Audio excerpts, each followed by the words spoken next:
Step 3. Call for help and start CPR.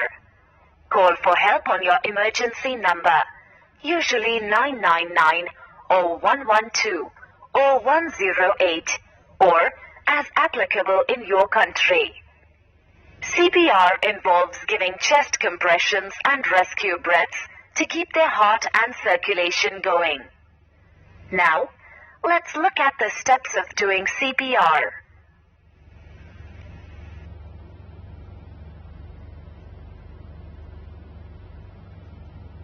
Give chest compressions.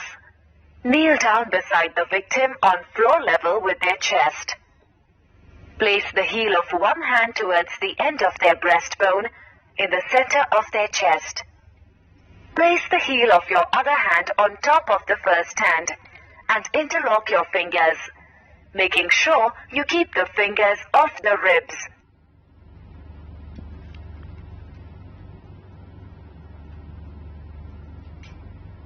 Lean over the victim with your arms straight, pressing down vertically on the breastbone, and press the chest down by 5 to 6 centimeters. Release the pressure without removing your hands from their chest. Allow the chest to come back up fully. This is one compression.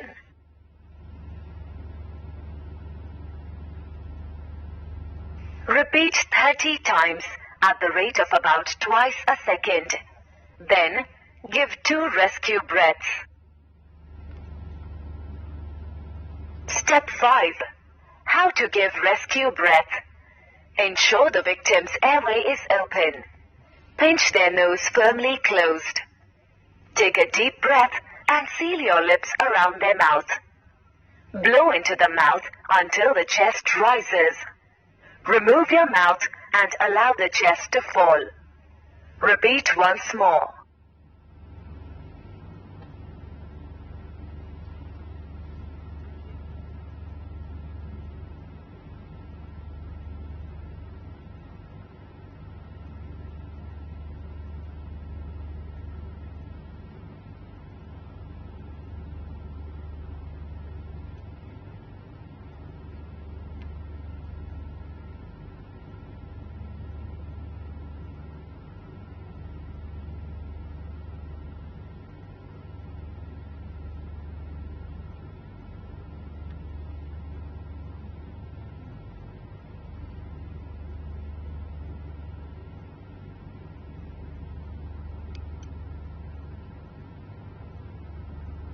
Identify the steps of doing CPR in the correct order. Once you have selected the answer, click the arrow to proceed. Click the Next button to start the quiz.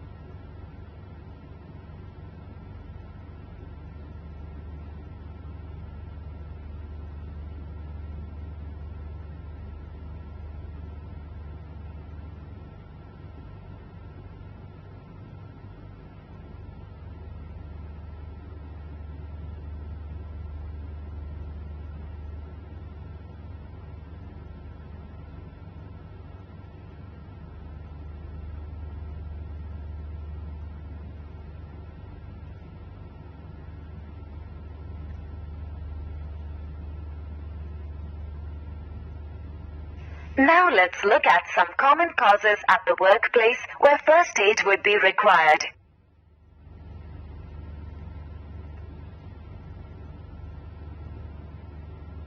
The first topic that we would be studying is choking.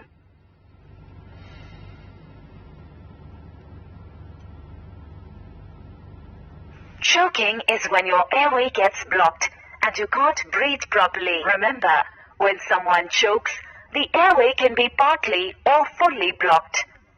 If it's a middle blockage, they should be able to clear it off by coughing. If it's a severe blockage, they won't be able to do it themselves and may need external help. Also, check if they can speak, cry, cough, or breathe. Now let's look on to how to help a victim who is choking. Step 1. Cough it out. Encourage the victim to cough. If that doesn't clear the obstruction, support their upper body with one hand and help them lean forward.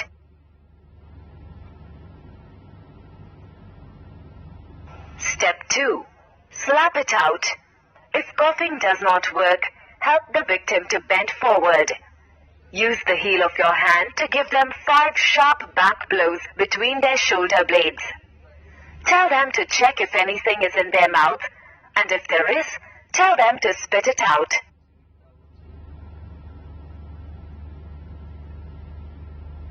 Step 3. Squeeze it out. If the back blows don't work, give up to 5 abdominal thrusts. To give them, stand behind them. Clench your lower hand in a fist between their tummy bottom and the bottom of their chest. Pull sharply inwards and upwards up to 5 times. Then, check their mouth.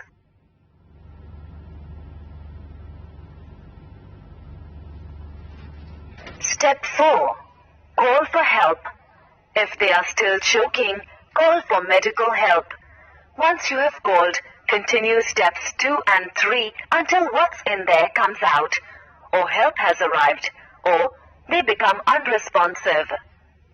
If they become unresponsive at any stage, open their airway and check their breathing. If they are not breathing, start CPR or cardiopulmonary resuscitation. From the below given steps, select which is the third step for helping out a choking victim.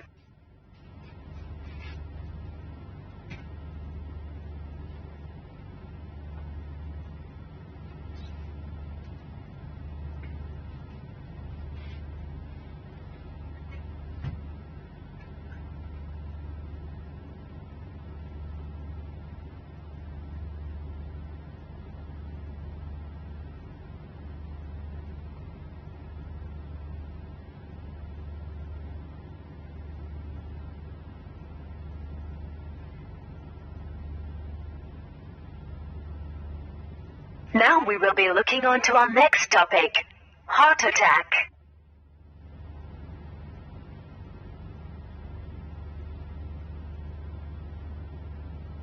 A heart attack happens when the supply of blood to the heart is suddenly blocked, usually by a blood clot. It's vital that you treat someone having a heart attack straight away, otherwise they could die. Now let's look at what to do if someone is having a heart attack.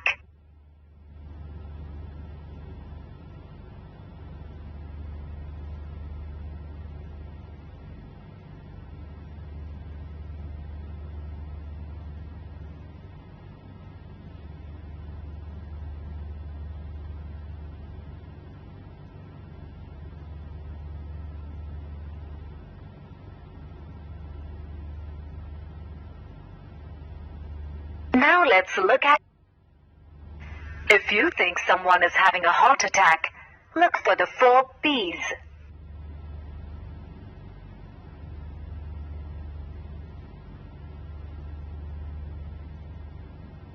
Two, pale skin.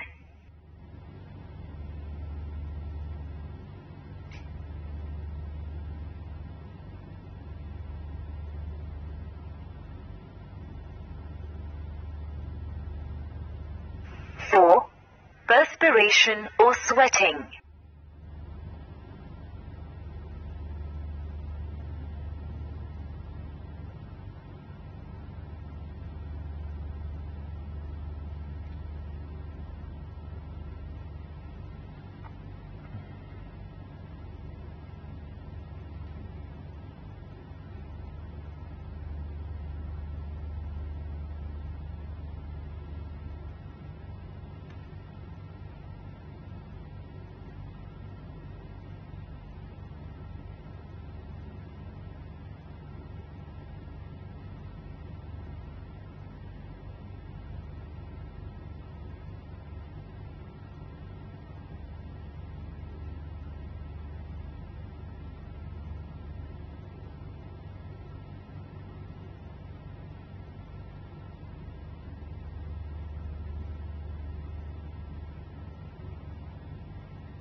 Now we will be looking on to our next topic, eye injury.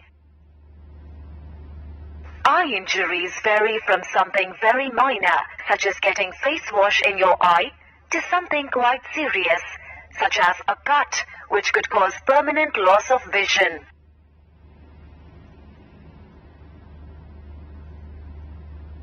Common types of eye injury include foreign objects getting stuck in the eye, cuts or grazes from sharp objects like glass or metal, severe blows to the eye from a hard object like a ball.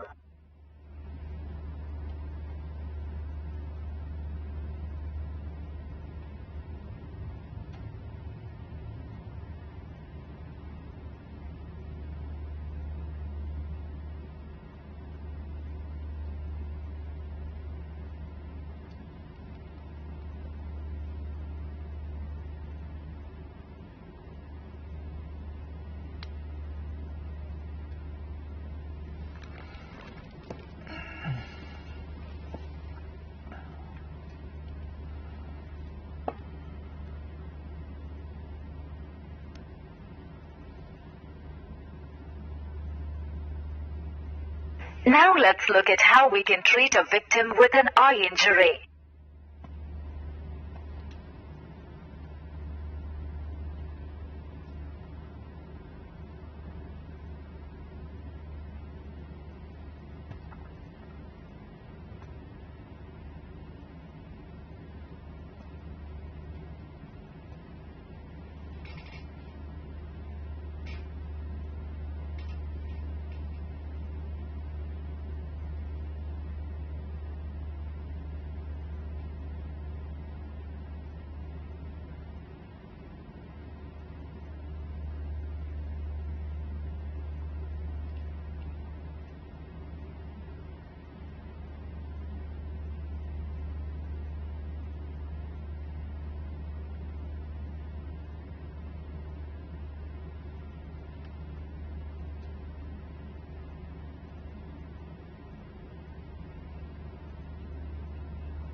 What if the eye is bruised? Help them to lie on their back and hold their head to keep it as still as possible.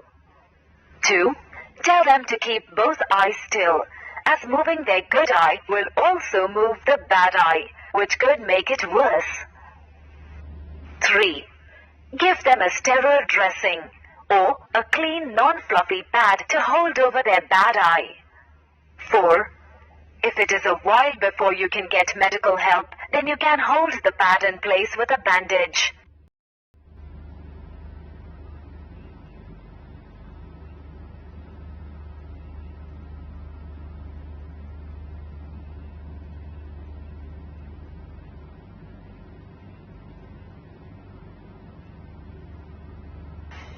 Five.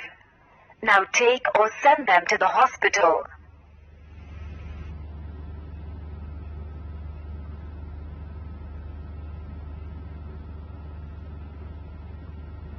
Now we will look on to our next topic, bleeding.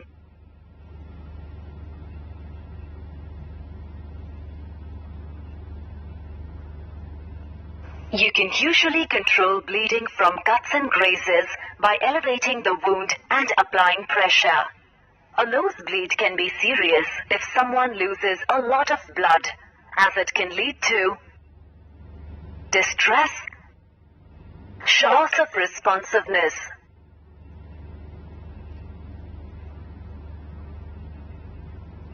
Let's now look into a bit of details on nose bleeding.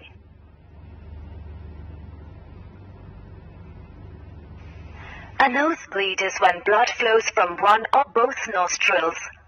It is caused by the tiny blood vessels inside the nostrils being ruptured. Common causes of nosebleeds include a blow to the nose, sneezing, picking or blowing the nose, and high blood pressure.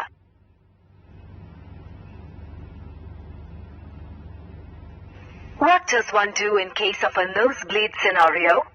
If someone is having a nosebleed, your priority is to control the bleeding and keep their airway open. Get them to sit down, not lie down, as keeping the nose above the heart will reduce bleeding. Get them to lean forward, not backwards, to make sure the blood drains out through their nose rather than down their throat, which could block their airway. Ask them to breathe through their mouth and pinch the soft part of the nose, taking a brief pause every 10 minutes until the bleeding stops. Please click the arrow to proceed. Encourage them not to speak, swallow, cough, spit, or sniff, because this may break blood clots that may have started to form in the nose. If the bleeding is severe, or if it lasts more than 30 minutes, call for emergency medical assistance.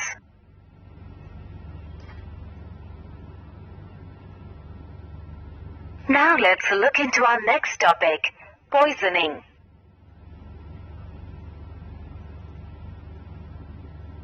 Poisons are substances that can cause temporary or permanent damage if too much is absorbed by the body.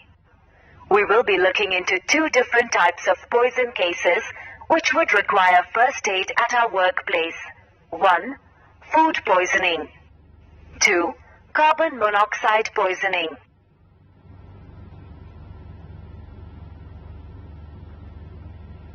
Let's look into some details about food poisoning. Food poisoning is caused by eating contaminated food. In most cases, the food hasn't been cooked properly and is contaminated by bacteria such as Salmonella or Escherichia coli or E. coli, which are found mainly in meat. Someone may feel the effects of food poisoning within a few hours and will often be sick or have diarrhea. However, in some cases, it can take up to 3 days. The effects of food poisoning can make someone feel extremely ill. The most important thing for you is to keep encouraging the person to drink water so they don't get dehydrated. Most people will get better without needing treatment.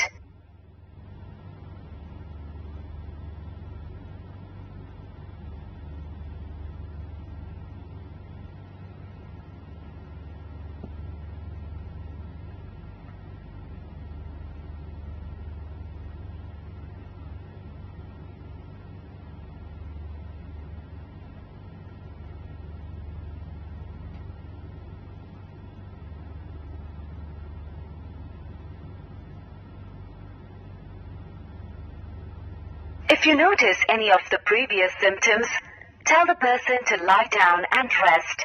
Give them plenty of water and a bowl to use in case they are sick. Encourage them to drink as much water as they can, even if they can only manage regular small sips. If they have diarrhea, it's even more important that they drink water to replace lost fluids. Give them an oral rehydration solution, which is good to replace fluids lost through diarrhea and vomiting. This solution can replace salt and other minerals which they have lost. You can buy it at a pharmacy as a sachet which you can dissolve in water. If the person gets worse, then advise them to call their doctor or call for emergency medical help.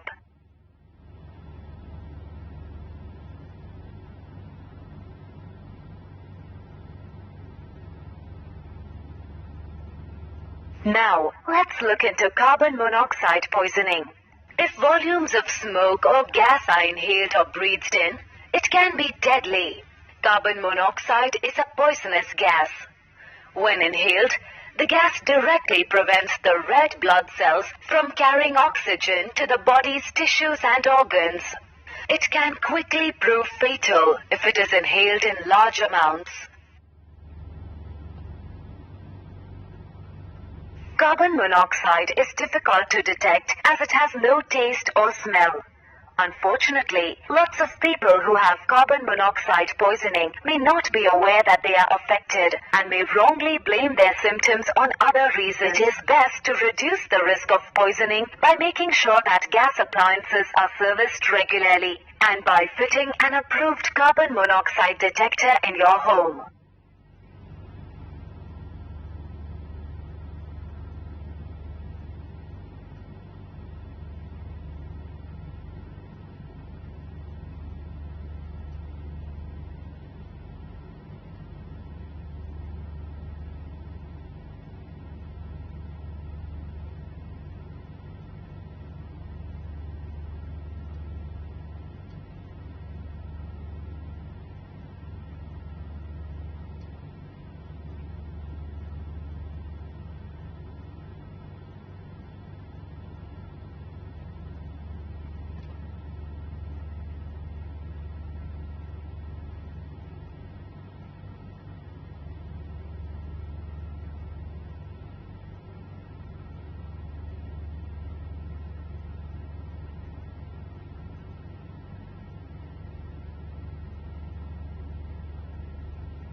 From the below given symptoms, which one is correct for food poisoning?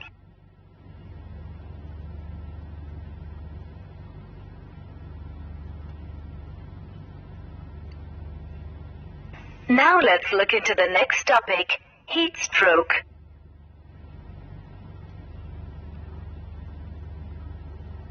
Heat stroke is caused by a failure of the thermostat in the brain, which regulates the body temperature.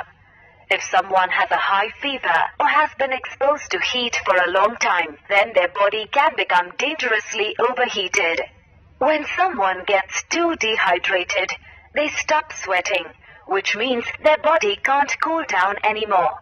So, they develop heat stroke.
Identify from below 2 symptoms of heat stroke.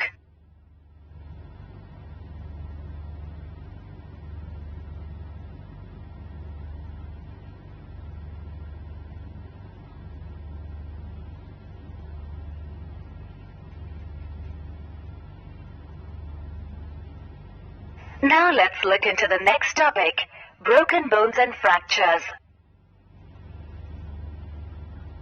A break or crack in a bone is called a fracture.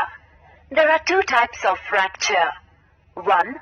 A damage to the bone which is under the skin is called closed fracture. 2. A damage to the bone which punctures through the skin is called open fracture. In both cases, you need to treat the causality for shock. Even if you can't see any blood, the break might have caused some internal bleeding.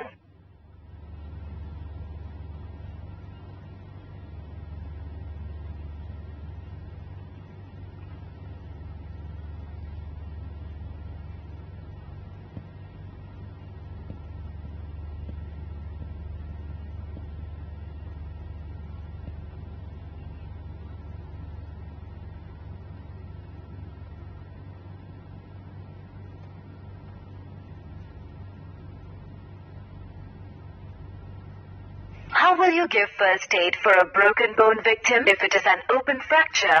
Cover the wound with a sterile dressing and secure it with a bandage. Apply pressure around the wound to control any bleeding. Support the injured body part to stop it from moving. This should ease any pain and prevent any further damage. Once you have done this, call for emergency medical assistance. While waiting for help to arrive, don't move them unless they're in immediate danger. If they lose responsiveness, start CPR or cardiopulmonary resuscitation. Now let's look into our last topic, which is burns and scalds.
Stop the burning getting any worse by moving the casualty away from the source of heat.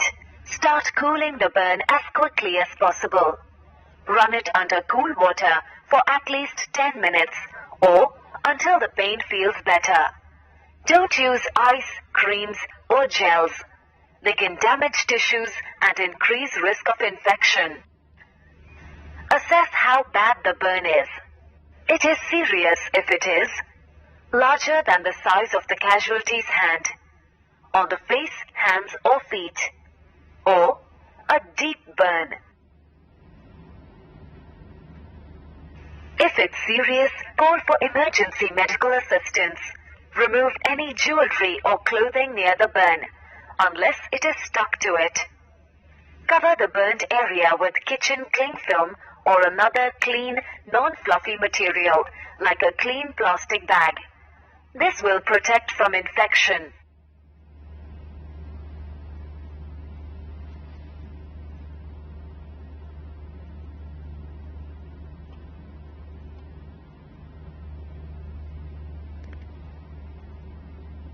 Now let's look into some revision questions. Please select the correct answer. Once you have selected the answer, click the arrow to proceed. Click the Next button to start the quiz. Identify the symptoms of heat stroke, body temperature below 40 degrees Celsius or 104 Fahrenheit, headaches, dizziness and discomfort, vomiting, hot flushed and dry skin. Once the correct answers are selected, please click the Next button to continue.